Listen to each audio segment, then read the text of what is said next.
윤갑근 변호사입니다.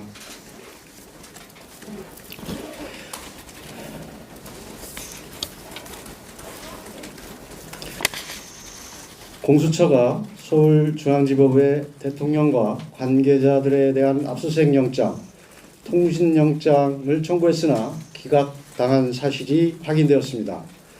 대통령 변호인단은 대통령에 대한 수사기록 7만 쪽을 뒤져 이에 대한 자료들을 찾을 수 있었습니다.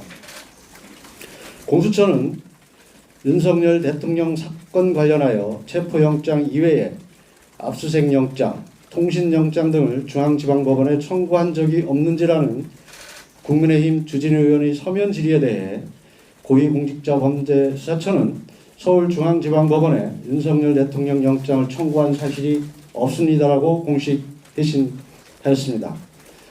그러나 수사기록을 확인한 바 2024년 12월 6일 윤석열 대통령을 피의자로 명기한 압수수색 영장을 청구했다가 기각되었으며 같은 날 윤석열 대통령에 대한 통신영장 역시 기각되었습니다. 명백한 거짓말로 국민을 기만한 것입니다. 공수처는 서울중앙지방법원에서 압수수색 영장과 통신영장이 기각되자 2024년 12월 30일 체포영장과 압수수색 영장을 서울 서부지방법원에 청구하였습니다. 중앙지방법원에서 통신영장조차 기각을 당하자 서부지법으로 영장 쇼핑을 나선 것입니다.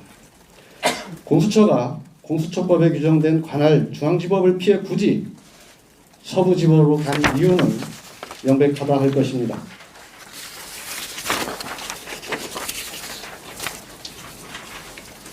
법원장부터 영장 전담 판사까지 우리법 연구회 출신이 장악한 서부지법에서만 영장을 받을 수 있음을 알았기 때문입니다.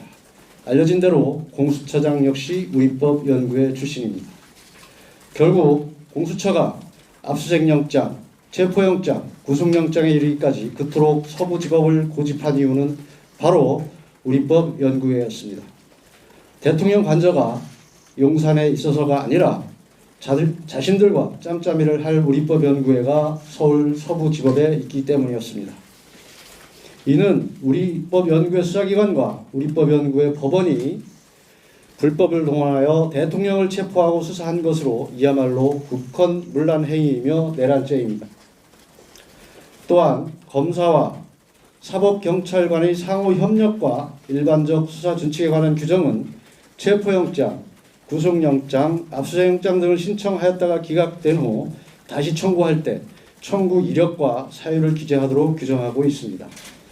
이는 수사기관이 수사를 함에 있어서 다른 판사가 이전에 영장을 기각한 사유를 참고하도록 하고 그러한 사유가 보완되는지 판단하도록 하기 위한 것입니다. 그러나 공수처는 청구 이력도 기재하지 않고 압수수색 영장과 체포영장을 다시 청구해 발부받았습니다. 이 또한 명백한 위법이라 할 것입니다. 공수처의 대통령 수사는 불법에 불법을 더하고 거짓에 거짓을 쌓아올린 위법 수사의 바벨탑임이 입증되었습니다.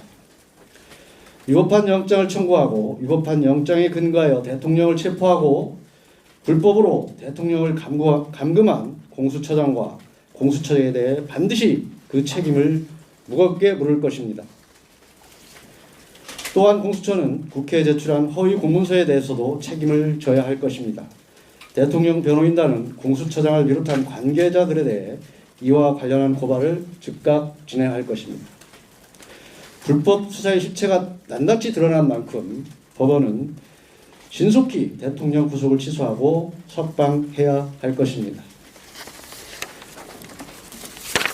네, 추가로 더 말씀을 드리면 이 이외에도 압수수색영장과 체포영장이 중앙지방법원에 청구했다가 기각된 것이 속속 드러나고 있습니다. 이에 대해서도 추후 자료를 제공하도록 하겠습니다.